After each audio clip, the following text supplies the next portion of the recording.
ఆంధ్రప్రదేశ్ రాష్ట్ర రాజకీయాల్లో పవన్ కళ్యాణ్ ఓ సంచలనం. రాష్ట్రంలో కూటమి సర్కార్ ఏర్పడడంలో పవన్ కళ్యాణ్దే కీలక పాత్ర. పవన్ చాణక్యం వలనే ఆంధ్రప్రదేశ్లో కూటమి సర్కార్ ఏర్పాటైందని సీఎం చంద్రబాబు స్వయంగా ఒప్పుకున్నారు. రాష్ట్రంలో వైసీపీ వ్యతిరేక ఓట్లు చీలకుండా పవన్ కళ్యాణ్ రచించిన వ్యూహాలు అద్భుతంగా పనిచేయని కితాబిచ్చారు.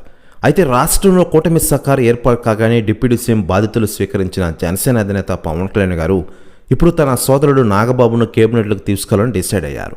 అయితే నాగబాబును మంత్రివర్గంలో తీసుకోవడం వెనుక వ్యూహాలు వేరేలా ఉన్నాయని జనసేన పార్టీలో జోరుగా ప్రచారం జరుగుతోంది.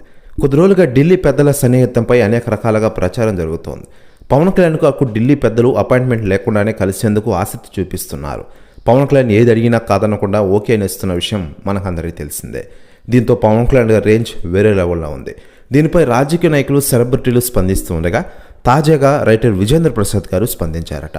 ఆయన మాట్లాడుతూ, పవన్ కళ్యాణ్ గారు ఈరోజు మంచి క్రేజ్తో రాజకీయాలతో దూసుకెళ్తున్నారు, ప్రజలకు మేలు చేస్తున్నారు. ఆయన ముఖ్యంగా ఢిల్లీలో పవన్ కళ్యాణ్ క్రేజ్ చూసి నేను నిజంగా షాక్ అయిపోయాను. తెలుగోడి దెబ్బకు ఢిల్లీ ఈరోజు సలాం కొడుతోంది. నువ్వు గ్రేట్ అయ్యా అంటూ సంచలన వ్యాఖ్యలు చేశారట విజేంద్ర ప్రసాద్ గారు.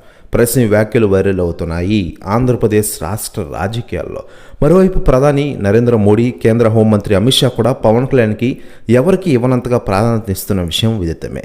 ఈ నేపథ్యంలో పవన్ కళ్యాణ్ జాతీయ రాజకీయాల్లో కీలకం చేయాలని కేంద్ర పెద్దలు కూడా భావిస్తున్నట్లు ప్రచారం గట్టిగా జరుగుతున్న విషయం మనకందరికీ తెలిసిందే.